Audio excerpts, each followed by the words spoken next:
Hiya, how's it going? Selena here, and in this video I'm going to be talking about craniosynostosis, which is a condition that this little chunky monkey here has.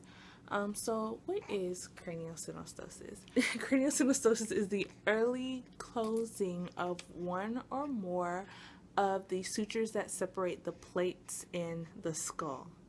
You see yourself, Chunky?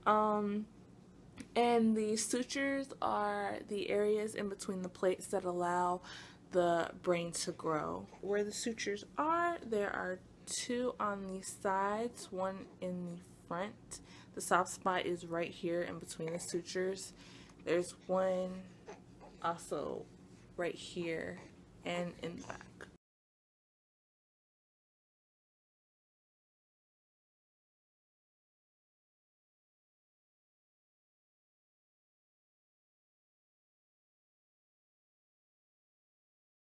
The causes, for most cases, it's unknown what causes craniosynostosis, as in his case. In other cases, it could be due to some kind of syndrome or genetic mutation or whatever that the child has, but in most cases, it's unknown. Some of the different syndromes are Cruzon, Apert, and some other thing that I will put right there. How common is it? I've seen like several different numbers. The one I've seen the most is that it happens in one in every 2,000 cases. I've also seen one in every 1,000 and 4 in every 10,000 cases. So there are several different numbers going around, but it is something that is actually really common. If it is like 1 in 2,000, that means that it is actually more common than cystic fibrosis. How is it treated? Most commonly, it is treated with surgery. There are 2 different kinds of surgery that can be done, and also a helmet. Not always, but sometimes a helmet.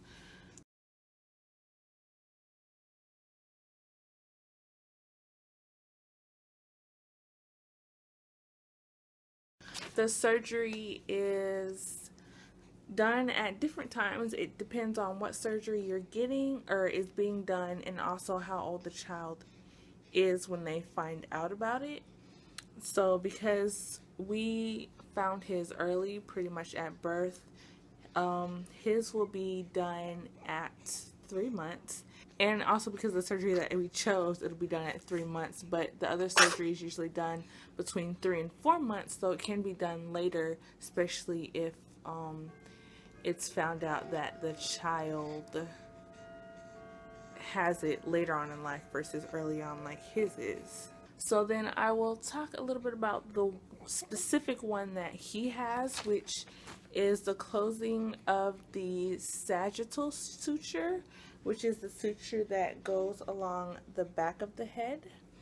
And his only affects the shape of his head. The other ones that are the sutures that are in the front of the head can also affect the shape of the face. So when they go in and do the surgery, they also have to reshape the face and not just the head.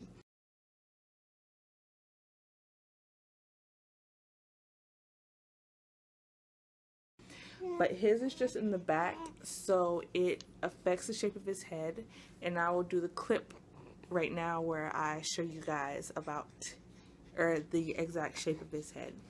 Okay, so I'm going to try and do this part as fast as possible, because who knows how this one is going to react, but I'm going to show you guys his head. So when he was born, the first thing that the doctor had noticed about his head was that the sides right here on both sides of his head are flat, if I can get him to turn straight. So instead of it being rounder, it's just flat on the sides. And that was the first thing that the doctor had noticed. The rest of his head, if you look, his head is actually more of an oval shape. Look at the TV, Chunky. Look at the TV. There you go. his head is more of an oval shape in the back or on the sides. Instead of it being rounded out right here, it grows out to the back. So this is his head from the top, but as you can see, it's really ovally shaped instead of more rounded like a normal baby's head would be. And I also think his forehead is affected by this too, because it can grow out, since the sutures on his forehead are the ones that are still open. His forehead can actually grow out also. Yeah. So he's kind of got a bigger forehead because of this. And so that's pretty much it. His head. It'd be easier to see if he didn't have any hair, but as you can see, he's got a full head of curly hair.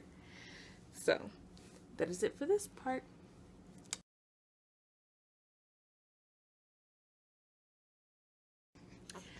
And so the two different types of surgeries that they have an endoscopic surgery and an open surgery. The surgery that we have chosen is the endoscopic.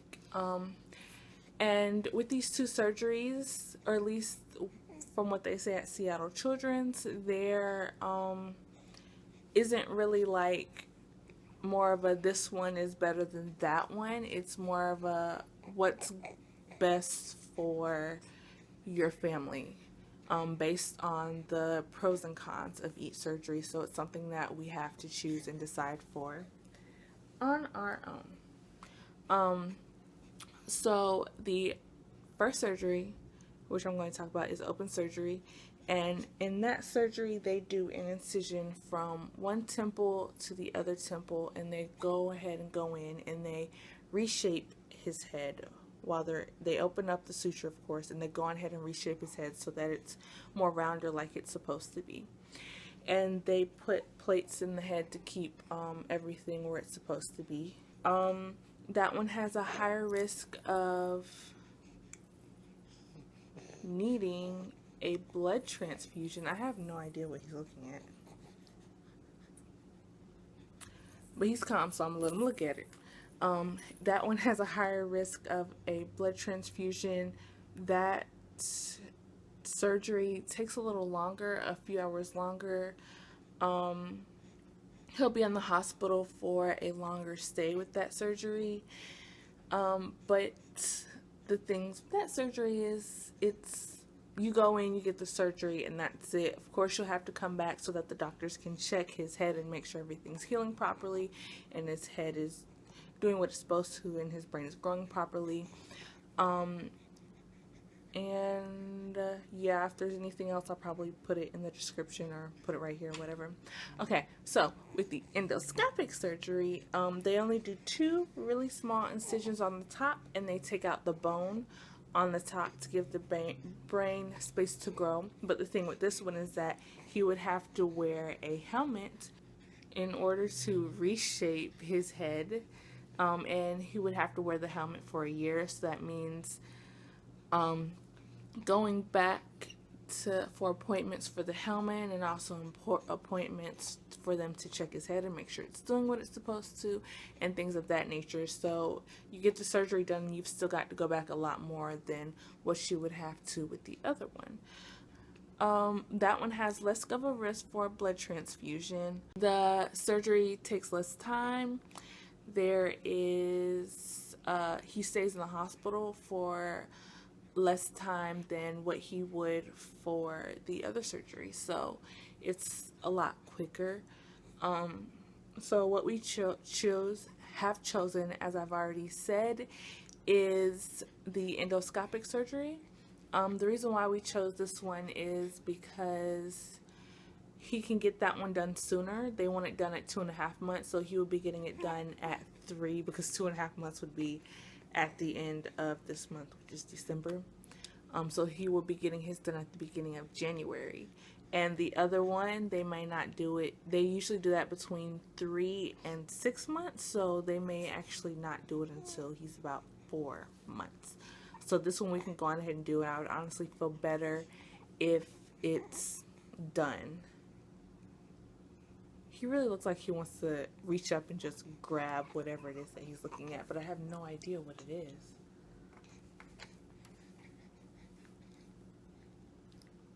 No. Okay. Well, you just stare.